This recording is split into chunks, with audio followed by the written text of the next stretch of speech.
Most of us wake up every day believing we're in complete control of our lives and the direction they're heading. We tell ourselves we'll change tomorrow, we'll fix things next week, we'll finally become the person we want to be someday soon. But deep down, in the quiet moments when we're alone with our thoughts, we know the truth about ourselves. We're repeating the same patterns over and over, making the same choices again and again, and wondering why nothing ever truly shifts.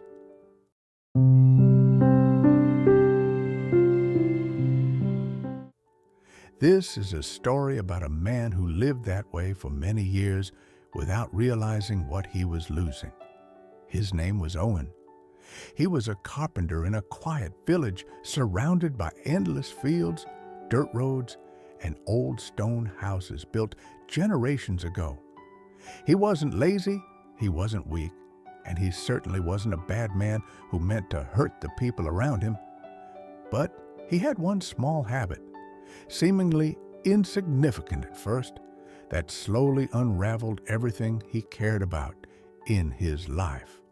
Owen would promise things to people with complete sincerity in the moment and then forget them as time passed by. Not big promises that would change the world, just small, everyday commitments that seemed easy to keep at the time. He'd tell his daughter Rose he'd fix her bedroom door that evening after dinner, then let days and weeks pass without action. He'd agree to deliver a handmade cabinet to a farmer by Friday morning at dawn, then show up the following Tuesday afternoon. He'd say he'd meet his wife Iris at the village market after work to walk home together, then arrive an hour late.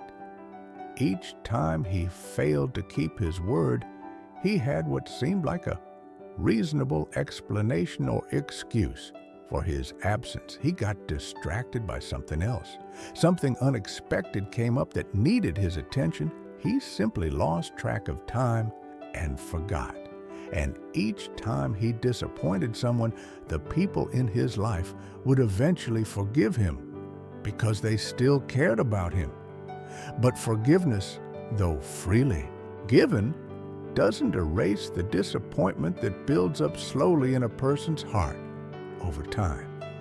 Rose stopped asking her father to fix things around the house because she knew he probably wouldn't follow through anyway. Iris stopped waiting for him at the market entrance, choosing instead to walk home alone through the empty streets at dusk. The farmers in the village began hiring another carpenter, a younger man from the next town who always kept his word. Owen didn't notice the changes at first because they happened so gradually, like sand slipping through fingers, one grain at a time. He told himself he was just busy with work, that people understood his situation, that missing a few promises wasn't really that big. But slowly, like winter settling over the land, his once busy workshop grew quieter and quieter with each passing month and season. His daughter spoke to him less and less, her words becoming shorter and her smiles rarer when he entered the room. His wife looked at him differently now, not with the anger he could have understood, but with something far worse, emotional distance. One autumn evening, when the air was cold and the light was fading fast, Rose came to him with a drawing. She had made it at school that day and wanted to show it to her father before she went to bed. Owen was tired from a long day of work, and his mind was somewhere else, distracted by thoughts he couldn't even name. He told her, without really looking up from his chair, that he'd look at her drawing carefully in the morning when he felt fresh. She nodded quietly, left the drawing on the wooden table by the window, and went upstairs to her small room without another word. The next morning, as he rushed to start his day and prepare his tools for work, Owen completely forgot about the drawing. That night, Rose didn't come to him with her schoolwork or her drawings or her questions about the world like she used to. A week later, Iris sat across from him at the dinner table in the dim light of a single candle and said something. She said in a voice that was calm but filled with quiet sadness, "You're here with us, but you're not really present anymore." Owen tried to defend himself, searching for words that would explain his behavior and make everything okay again, but nothing came out right, because somewhere deep in his chest, in a place he'd been avoiding for months, he knew she was absolutely right about him. He'd been there physically, sitting in the same rooms and eating at the same table, but his attention, his presence, his promises had drifted away. That night, long after Iris and Rose had gone to sleep, Owen couldn't rest, and his mind wouldn't stop racing with thoughts. He walked outside into the cold night air and sat on the old stone wall that ran behind his house, overlooking the dark fields. He felt something rising in his chest that he hadn't allowed himself to feel in years. Deep, genuine shame about who he'd become. He realized, sitting there in the darkness, that he had been lying to himself for longer than he wanted to admit about what mattered. The problem wasn't that he didn't have enough time, or that life was too busy, or that circumstances were against him somehow. The problem, the real problem that he'd been running from, was simply him and the choices he made every single day without thinking.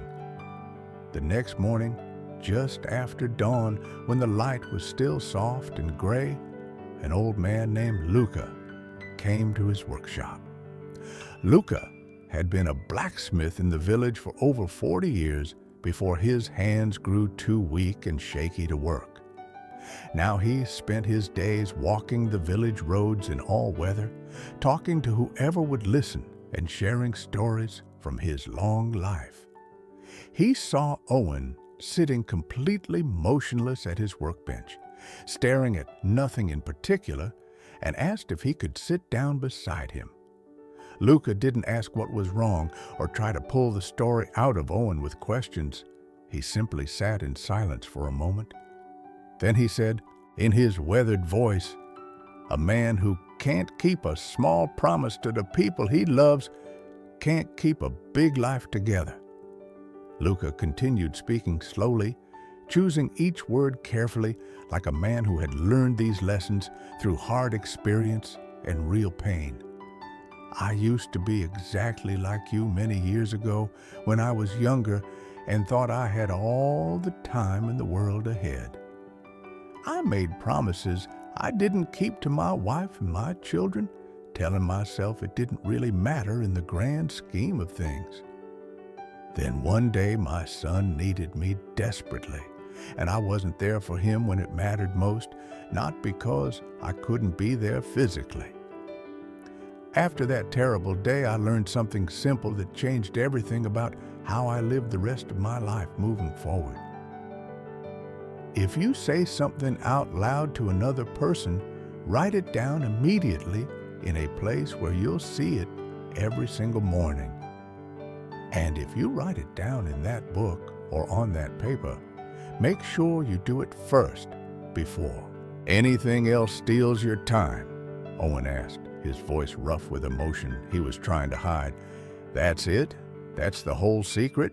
Just write things down in a notebook." Luca smiled, a sad, knowing smile of a man who had walked this exact path before and understood the doubt Owen was feeling. "It sounds small and insignificant when you say it out loud like that. Almost too simple to be worth anything at all, I know.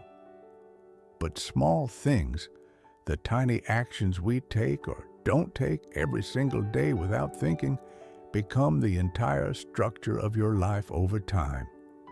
He reached into his worn coat pocket and pulled out a small leather notebook that looked like it had been carried for many years. Write down every single promise you make to anyone, no matter how small or insignificant it seems to you in that moment of speaking. Then do the very first promise on your list before you allow yourself to do anything else that day, even the things that seem urgent. Owen took the notebook from Luca's weathered hands and held it carefully, feeling the weight of it and the smoothness of the worn leather. That night, sitting alone at his kitchen table by candlelight while his family slept upstairs, he opened it and wrote 3 things down. Fix Rose's door before breakfast. Deliver the cabinet to the farmer by noon. Meet Iris at the market at exactly 3 o'clock.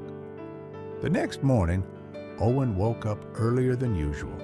Before the sun had fully risen over the hills surrounding the village, feeling strangely awake. He went straight to Rose's room while she was still sleeping and fixed the loose hinge on her door before anyone else woke up. She noticed when she came downstairs for breakfast, and though she didn't say much about it at first, her eyes softened when she looked at him. That afternoon, he delivered the cabinet on time to the farmer who lived on the edge of the village near the old mill. By 3 o'clock, Owen was standing at the entrance to the village market, waiting patiently for Iris to finish her shopping inside. She came out carrying her basket and saw him standing there in the afternoon light, holding 2 red apples he'd bought for them to share. She didn't smile right away because the hurt was still too fresh and trust doesn't return instantly after being broken repeatedly over time. But she stayed there with him, and they walked home together slowly through the village streets as the sun began to set behind them. But the real test of his commitment to this new way of living came exactly 2 weeks later, without any warning or preparation. A wealthy landowner from the next town over, a man Owen had never worked for before, commissioned him to build a large dining table. It was the biggest and most important job Owen had received in many months, the kind that could lead to more work if done well. The deadline was tight and unforgiving.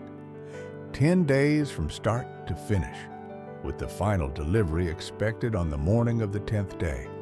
Owen wrote it carefully in his notebook on the first page, underlining it twice so he wouldn't forget the importance of this commitment. But on the 4th day of working on the table, an old friend from his childhood arrived unexpectedly at his workshop door asking for help.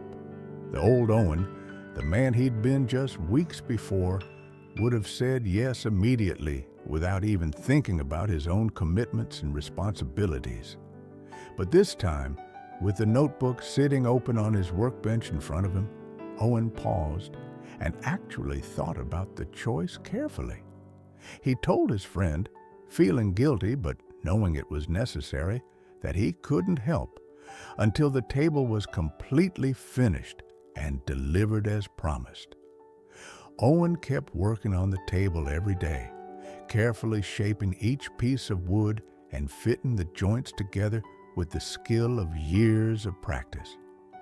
On the 8th day, just when everything seemed to be going according to plan and the finish line was in sight, Rose got sick suddenly. Iris needed him to come home immediately from the workshop to watch their daughter while she went into town to get medicine from the healer. Owen wanted desperately to stay in the workshop because the table still wasn't finished and time was running out faster than he'd planned. But he stopped what he was doing, put down his tools carefully on the workbench, and closed the workshop door behind him without hesitation.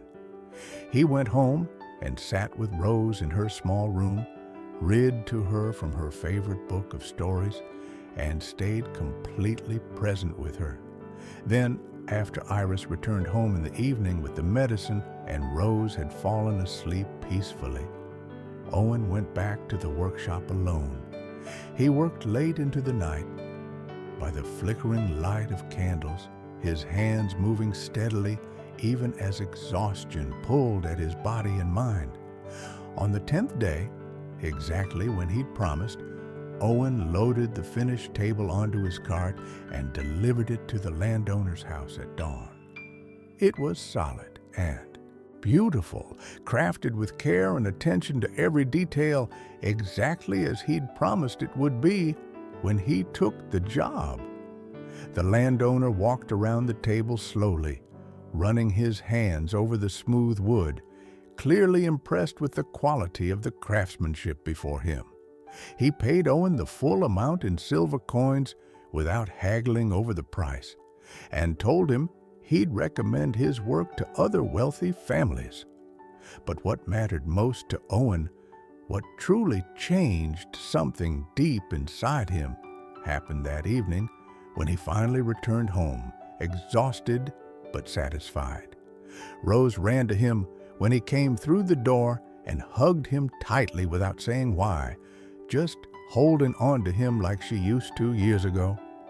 Iris touched his shoulder gently as she passed him in the kitchen preparing dinner, a simple gesture, but one filled with meaning he understood completely.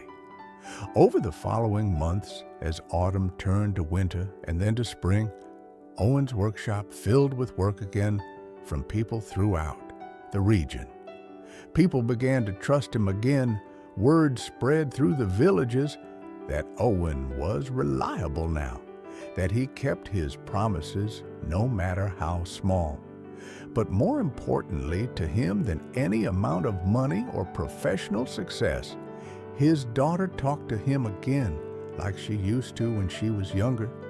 His wife looked at him the way she used to in the early years of their marriage, with warmth and trust and something like pride. He wasn't perfect in this new life, and some days he still forgot things or felt tempted to fall back into his old patterns.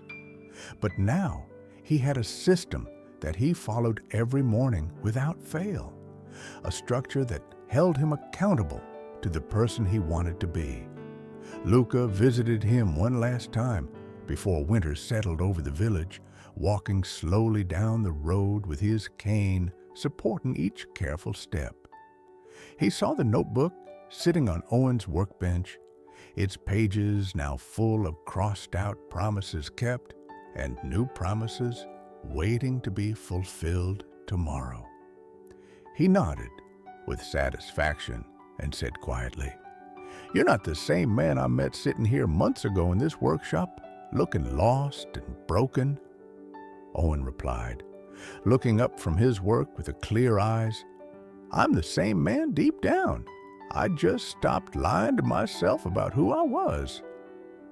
That night, Owen sat with his family by the fire that crackled and popped in the stone fireplace, filling the room with warmth. Rose leaned against him on one side, reading quietly from her book, completely comfortable and trusting in his presence like she used to be years ago. Iris rested her hand on his arm on the other side, and the three of them sat together in peaceful silence as darkness settled outside. He realized something profound in that moment of stillness, something that would stay with him for the rest of his life and guide his choices. Change doesn't come from big, dramatic decisions or perfect plans that we make in moments of inspiration and then abandon when difficulty comes. It comes from keeping one small promise at a time, day after day, week after week, until those promises become who you are. Because when you learn to control the small things, the tiny commitments that seem meaningless in isolation, you begin to control your entire life. And when you control your life through discipline and intention, you become someone others can trust completely without doubt or hesitation in their hearts. If this story touched something in you or reminded you of a promise you need to keep, leave a comment below, and subscribe.